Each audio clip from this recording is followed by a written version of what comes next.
పరిశుద్ధుడైన మా యేసు ప్రభువా, మీ పవిత్రమైన పాదాలకు స్తోత్రాలు స్తుతులు చెల్లించుకుంటున్నాను. ఎనలేని మీ ప్రేమను ప్రభా మా పట్ల దినదినము చూపెడుతూ ఉన్నారు. అపారమైన మీ కృప కూడా మా మీద దినదినము కుమ్మరిస్తూ ఉన్నారు. నా విషయంలోనూ, వాక్యం వింటున్న బిడ్డలందరి విషయంలోనూ ఎంతో కృప చూపెడుతున్నారు. తండ్రి, ఈ వాక్యాన్ని బిడ్డలు విని దాన్ని పాటించుటకు సహాయం చేయండి. బైబిలులో కొద్ది కొద్దిగా బిడలకి మాటలు నేర్పించటానికి అపాత్రుడనైన నా విషయంలో ఎంతో మీరు కృప చూపెట్టారు. ఏ యోగ్యత లేనటువంటి నన్ను మీరు ప్రేమించారు స్వామి. అయోగ్యుడను ప్రభా. తండ్రి, మట్టి ధూళి లాంటి వాడను. ఇచ్చిన ఈ గొప్ప భాగ్యమును సద్వినియోగం చేసుకోవటానికి మీరు రోజు రోజు కృప చూపెడుతున్న దేవుడు. ఈరోజు కూడా మీ వాక్యాన్ని బిడ్డలకు చెప్పాలి స్వామి. నీ కృప సమృద్ధిగా నాకును వింటున్న బిడ్డల మీద ఇంకనూ అధికమైన కృపను దయచేయండి. యేసు ప్రభుల వారి నామంలో ప్రార్థిస్తున్నాను తండ్రి. Amen, amen. జూలై మాసం 29వ తారీఖు 2026 బుధవారం.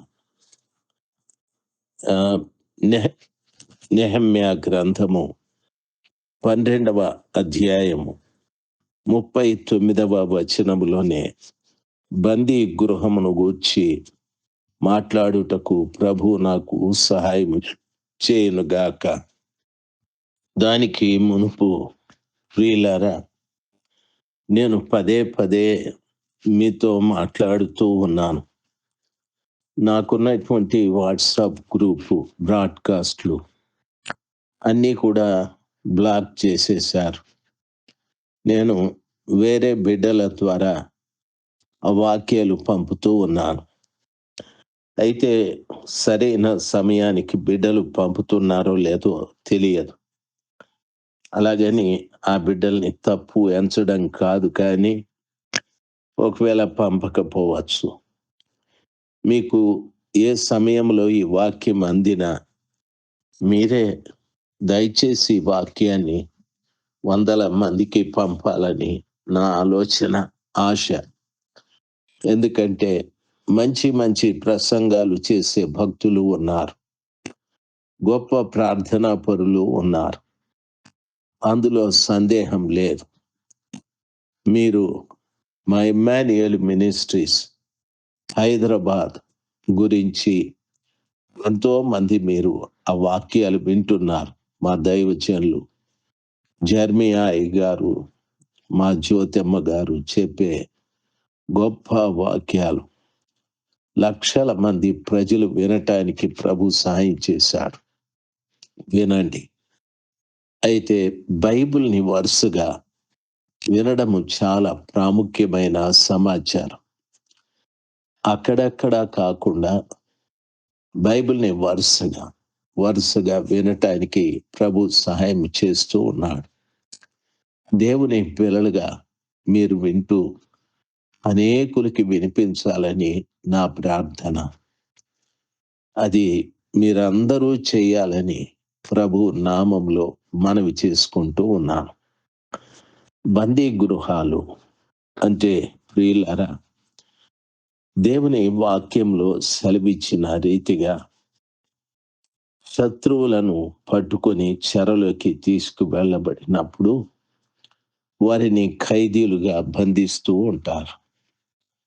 బందీల గురించి ఒక ముఖ్యమైన విషయాలు ఇవి. బబులోను చెర యోధా ప్రజలు తమ పాపాల కారణంగా బబులోనుకు బందీలుగా తీసుకొని వెళ్ళారు. ఈ విషయాన్ని 2వ రాసుల గ్రంథము 25వ అధ్యాయం 137వ కీర్తనలో చెప్పబడి ఉంది. ఈ రీతిగా రాయబడిన సమాచారం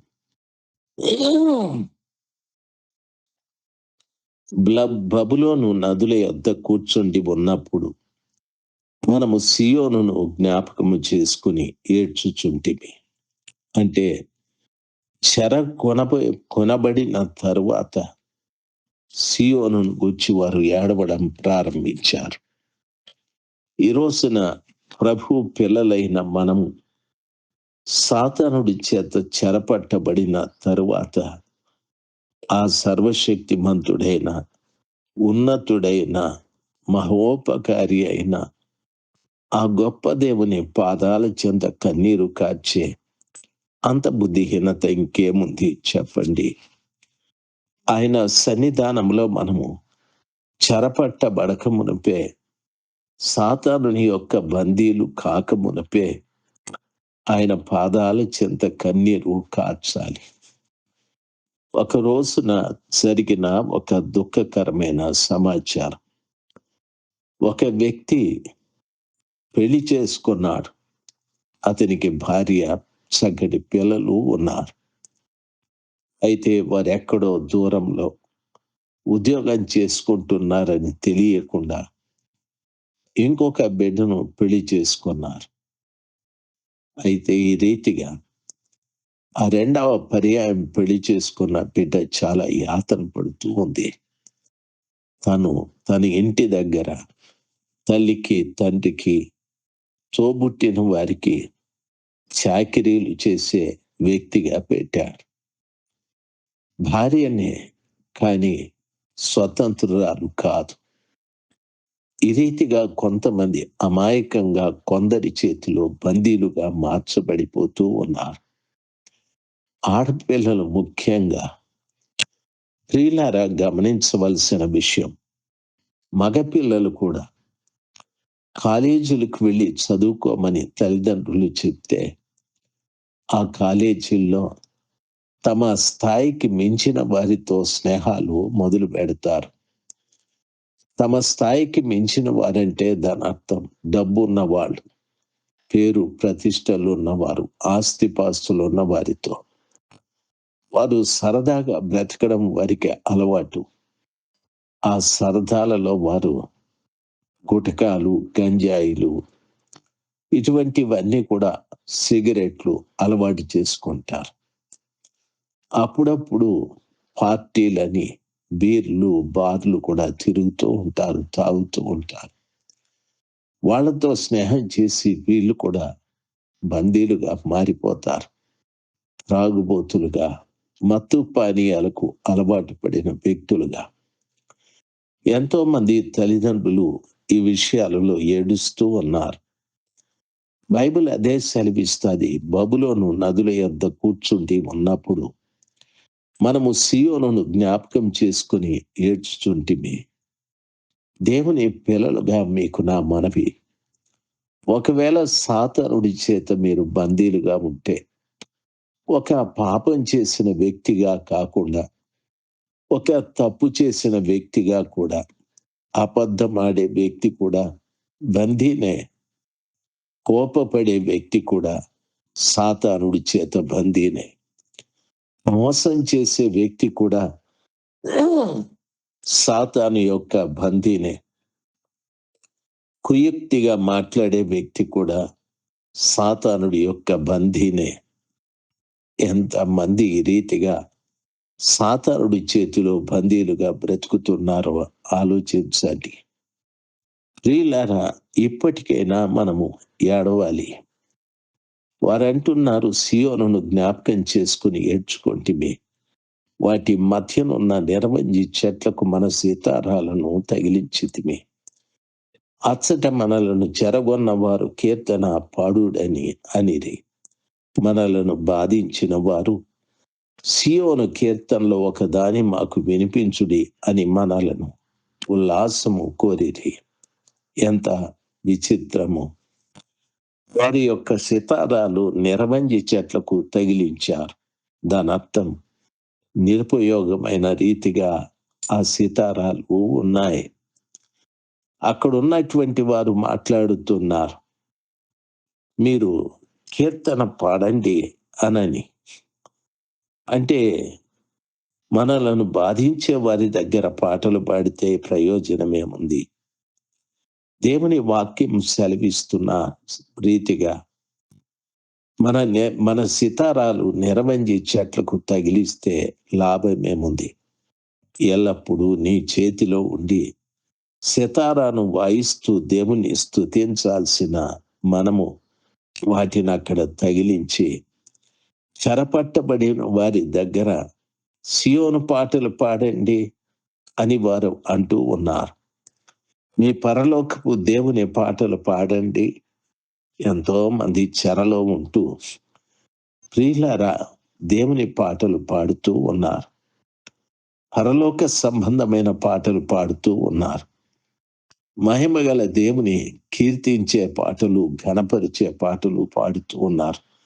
అయితే బందీలు కదా, దానివల్ల ప్రయోజనం లేదు కదా.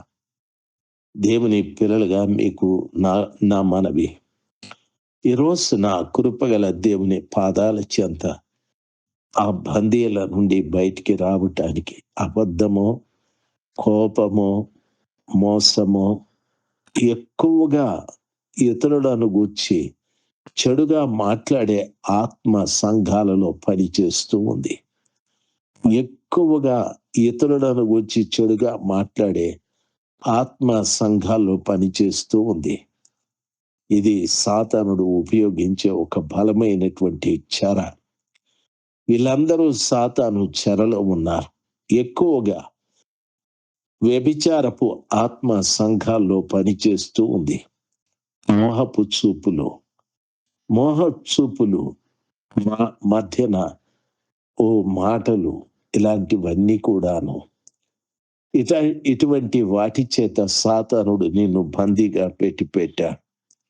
అలాంటి జీవితం ఉంటే విడుదల ఇవ్వమని కృపగల దేవుని పాదాల చేత మొరపెడదాం.